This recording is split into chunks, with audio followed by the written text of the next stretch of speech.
Jadi menyangkut dengan LPG. Pertama dulu sampaikan, LPG ini tidak ada kuota yang dibatasi. Impor kita sama. Bulan lalu dan bulan sekarang atau 3-4 bulan lalu sama aja, nggak ada. Subsidinya pun nggak ada yang dipangkas, tetap sama. Yang hal baru itu begini ceritanya. Selama ini kan Pertamina menyuplai ke agen.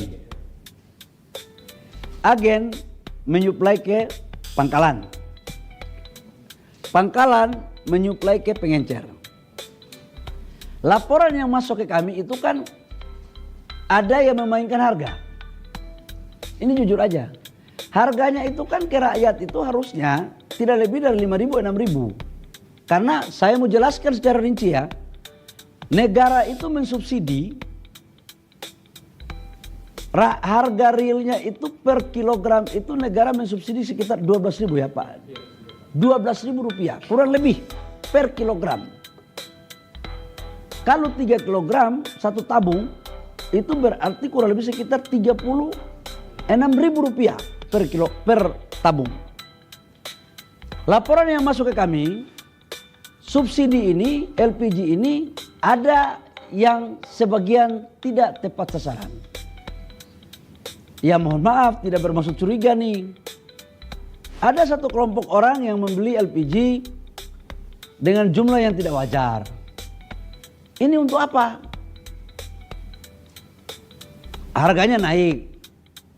Sudah volumenya tidak wajar, harganya pun dimainkan. Nah dalam rangka mentertibkan ini, maka kita buatlah regulasi sebenarnya. Bahwa beli di pangkalan, karena harga sampai di pangkalan itu pemerintah bisa kontrol. Kalau harga di pangkalan itu dinaikkan, izin pangkalannya dicabut. Dikasih denda, dan kita bisa tahu siapa pemainnya.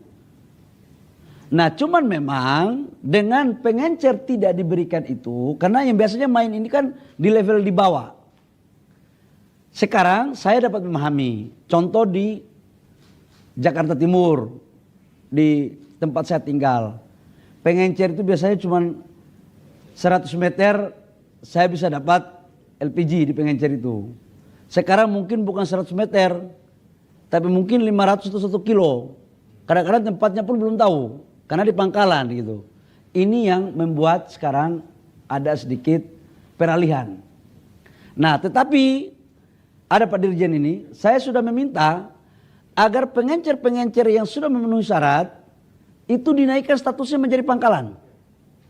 Supaya apa? Dia bisa kita kontrol harganya. Karena kalau tidak ini bisa berpotensi menyalahgunakan. Ini transisi aja sebenarnya. Waktu saya juga tadi sudah dimintai oleh Pak Wapres untuk memperhatikan ini. Pak Wapres dan Pak Presiden juga sudah memerintahkan saya untuk mengecek ini secara langsung.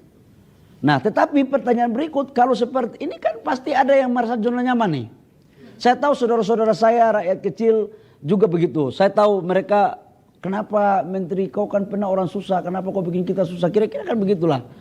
Ya, tapi Bapak Ibu semua saudara-saudara saya dimanapun berada, mohon kasih kami waktu sedikit saja. Kami selesaikan ini. Barang gak ada langka, saya jamin. Saya jamin gak ada langka, cuman persoalannya dari 100 meter, sekarang mungkin jauh lebih dari itu ngambilnya. Tapi mungkin biaya transportasinya sedikit yang harus ditambah nih untuk bisa kita cari formulasi lah. Supaya tujuannya apa? Ini diberikan kepada saudara-saudara kita yang berhak. UMKM tetap dapat LPG dengan harga yang mungkin jauh lebih murah. Nggak boleh karena banyak pemain-pemain di oknum-oknum pemain itu memainkan harga. Aku nggak mau lagi. Justru saya udah kasih tahu sama Pertamina, kalau saya temukan kayak begini, saya cabut. Bahkan ada komplain juga, ada biayanya itu Pak Dirjen. Saya minta jangan lagi ada biaya-biaya yang tidak masuk akal. Kita mau fair, jangan menyusahkan rakyat. Gitu Mbak ya.